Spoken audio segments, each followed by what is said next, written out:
Welcome to my YouTube channel. आज मैं आपको इस वीडियो में क्लास 10th के चैप्टर नंबर 11 को समझाऊंगी। ये चैप्टर एक गज़ल है और इस गज़ल के शायर हैं शेख मोहम्मद इब्राहिम ज़ौक़। तो मैं आपको इस वीडियो में इस गज़ल से मुताल्लिक़ सभी अल्फाज मायने पढ़ने समझाऊंगी जो कि आपको अच्छे से लर्न करने हैं, और फिर इस गज़ल के सभी अशार की तशरीह करना भी सिखाऊंगी। टेक्स्ट बुक के सभी क्वेश्चन आंसर और ग्रामर से रिलेटेड सभी क्वेश्चन आंसर समझाऊंगी। पर गज़ल को स्टार्ट करने से पहले इस गज़ल के शायर का इंट्रो जानना निहायत ज़रूरी है, क्योंकि एग्ज़ाम में आपसे किसी भी शायर या फिर मुसन्निफ़ का इंट्रो पूछा जा सकता है। शेख मोहम्मद इब्राहिम ज़ौक़, इनका जन्म 1788 में और इनका इंतकाल 1854 में हुआ। ज़ौक़ का असली नाम शेख मोहम्मद इब्राहिम था। ये दिल्ली में पैदा हुए और वहीं इनका इंतकाल हुआ। वे एक सिपाही के बेटे थे। इन्होंने बाकायदा इल्म तो हासिल नहीं किया था, लेकिन अपनी ज़हानत यानी कि इंटेलिजेंट होने की वजह से और मेहनत से इल्मी सलाहियत अपने आप में पैदा कर ली थी। वे शाह नसीर के शागिर्द और बहादुर शाह ज़फ़र के उस्ताद थे, यानी कि शेख मोहम्मद इब्राहिम ज़ौक़ बहादुर शाह ज़फ़र के टीचर थे। बहादुर शाह ज़फ़र ने उन्हें मुल्के अल-शोरा और ख़ाक़ानी हिंद के खिताबात दिए, यानी कि अवार्डों से नवाजा। ज़ौक़ ने इसनाफ़ में ज़ाहिर ख़याल किया है। उनकी असल पहचान कसीदा निगारी है, यानी कि ज़ौक़ को ज़्यादा शोहरत जो हासिल हुई है वो कसीदे लिखने में हुई है। बिलख़सूस बहादुर शाह ज़फ़र पर लिखे हुए उनके कसीदों का मर्तबा बहुत बुलंद है, लेकिन वे गज़ल के भी एक काबिल ज़िक्र शायर हैं, यानी कि शेख मोहम्मद इब्राहिम ज़ौक़ को गज़ल लिखने में भी महारत हासिल थी। इसके अलावा ज़ौक़ ने अपने कलाम में नयापन यानी कि अपने लिखने में नयापन पैदा करने और ज़बान और मुहावरों की सफाई पर ख़ास तवज्जो दी है। तो यहाँ से शेख मोहम्मद इब्राहिम ज़ौक़ का इंट्रो कंप्लीट होता है। अब गज़ल के अल्फाज मायने समझाती हूँ। सभी अल्फाज मायनों को ध्यान से सुनेंगे, क्योंकि कुछ वर्ड उर्दू के थोड़े से डिफ़िकल्ट होते हैं जो कि स्टूडेंट्स को पढ़ने नहीं आते हैं, और आपको इन सभी अल्फाज मायनों को अच्छे से लर्न भी करना है। हयात का मतलब होता है ज़िंदगी। उम्र खिज़र का मतलब मुराद लंबी उम्र। बदक़मार मतलब नाकाम जुआरी। खुर्द यानी कि अकल। बिसात का मतलब होता है वे ख़ानेदार कपड़ा जो चौसर या शतरंज खेलने के लिए इस्तेमाल किया जाता है। दानिश्वरी, होशियारी, समझदारी या ज़्यादा इल्म रखना। कज़ा यानी कि मौत। मर्ग यानी कि मौत। नाज़ा होना यानी कि नाज करना, फ़िक्र करना। दानिश का मतलब होता है समझ बूझ। तो आपको अपनी अच्छी सी वर्ड पावर बढ़ानी है इन सभी अल्फाज मायनों को लर्न करके, क्योंकि एग्ज़ाम में आम बोलचाल की भाषा के लफ्ज़ नहीं लिखने हैं आपको। गज़ल के अशार की तशरीह करनी सिखाऊंगी मैं आपको। तो पहले यहाँ पर एक शार लिखा है, उसे पढ़ के सुनाती हूँ। लाई हयात आइए क़ज़ा ले चली चले, अपनी खुशी ना आए ना अपनी खुशी चले। तो जब कभी भी तशरीह लिखने के लिए कहा जाएगा तो कोर्स के अंदर साफ साफ लिखा है कि तशरीह को सयाक़ व सबाक़ के साथ लिखना है। तो सयाक़ व सबाक़ मैंने जैसे कि आपको पहले भी बताया है, उसमें क्या लिखा जाता है कि इस गज़ल के शायर कौन है, यानी कि ये अशार कौन सी गज़ल से लिए गए हैं और इस गज़ल के शायर का नाम क्या है, ये सयाक़ व सबाक़ के अंदर लिखा जाता है। तो तशरीह कुछ इस तरह से होगी। ये ज़ौक़ की मशहूर गज़ल है। ज़ौक़ कहते हैं कि ज़िंदगी हमें दुनिया में ले आई और अब मौत हमें लेकर जा रही है।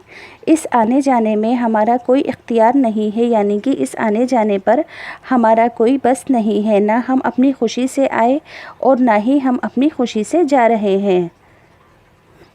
सेकंड शायर पढ़कर बताऊंगी मैं अब आपको। हो उम्र खिज़र भी तो कहेंगे ये वक्ते मिर्ग, हम क्या रहे यहाँ अभी आए और अभी चले। तो तशरीह को लिखने से पहले सयाक़ व सबाक़ लिखेंगे। सयाक़ व सबाक़ मैंने आपको इससे पहले वाली गज़लों और रुबाइयात के अंदर भी बताया था कि लिखना है। तो तशरीह कुछ इस तरह से होगी। ज़ौक़ कहते हैं कि हज़रत खिज़र जैसी लंबी उम्र मिले, जब मौत आएगी तो हम यही कहेंगे कि हम यहाँ कितने दिन रहे, अभी तो आए थे और अभी वापस जा रहे हैं। मुराद ये है कि दुनिया में आकर कोई वापस जाना नहीं चाहता, यानी कि कोई दुनिया में एक बार आकर मरना नहीं चाहता, चाहे उसे कितनी ही लंबी उम्र मिली हो। नेक्स्ट चार पढ़कर बताऊंगी। ہم سے بھی اس بساط پہ کم ہوں گے بت کی مار، جو چال ہم چلے سو نہایت بری چلے۔ تو تشریح سے پہلے سیاق و سباق لکھیں گے اور پھر تشریح میں لکھیں گے ذوق نے اس دنیا کو شطرنج کی بساط کہا ہے۔ بساط کے معنی بھی بریکٹ میں لکھے ہیں، پڑھ کے بتاتی ہوں۔ سفید سیاہ خانے والا بورڈ جس پر مہرے رکھ کر کھیلے جاتے ہیں، اور خود کو ایک اناڑی کھلاڑی کہا ہے۔ اناڑی کھلاڑی جب کھیلتا ہے تو صحیح چال نہ چلنے سے بازی کو ہار جاتا ہے، یعنی دنیا میں جو تدبیریں ہم نے کی وہ سب غلط ثابت ہوئیں اور ہمارا کوئی فائدہ نہیں ہوا۔ نیکسٹ اشعار پڑھ کر بتاؤں گی۔ بہتر تو ہے یہی کہ نہ دنیا سے دل لگے، پر کیا کریں جو کام نہ بے دل لگی چلے۔ تو تشریح اس کی لکھیں گے ذوق کہتے ہیں کہ اس دنیا میں آ کر اس سے دل نہ لگائیں، لیکن کیا کیجیے بغیر دل لگائے گزارا بھی نہیں ہے، یعنی کہ ہم اکیلے نہیں رہ سکتے، اس لیے بنا دل لگائے گزارا نہیں ہو سکتا۔ اگلا اشعار ہے نازا نہ ہو خرد پہ، جو ہونا ہے ہو وہی، دانش تیری نہ کچھ مری، دانشوری چلے۔ تو سیاق و سباق لکھنے کے بعد تشریح کچھ اس طرح سے کریں گے۔ ذوق کہتے ہیں کہ اگر تم اپنی عقل و دانش سے کچھ کام کر لینا چاہتے ہو تو یہ نہ سمجھو کہ وہ کام اسی طرح ہو جائے گا۔ خدا جو چاہتا ہے وہی ہوتا ہے۔ یہاں ہماری تمہاری دانی اور دانشوری سے کچھ کام نہیں ہوتا، ہر کام خدا کی ہی مرضی سے ہوتا ہے۔ ٹیکسٹ بک کے کوشچن آنسر کو سمجھاؤں گی۔ سوال نمبر 1، پہلے شعر میں شاعر کیا بات کہنا چاہتا ہے؟ جواب میں لکھیں گے پہلے شعر میں شاعر نے یہ بات کہی ہے کہ اس دنیا میں آنے یعنی کہ پیدائش ہونے اور یہاں سے جانے یعنی کہ موت ہونے میں ہمارا کوئی عمل دخل نہیں ہے، یعنی کہ اس میں ہمارا کوئی بس نہیں ہے، بلکہ جب زندگی یہاں لائی ہے تو ہم آ گئے اور جب موت ہمیں یہاں سے لے کر جاتی ہے تو ہم چلے جاتے ہیں۔ سوال نمبر 2، ابھی آئے ابھی چلے سے شاعر کی کیا مراد ہے؟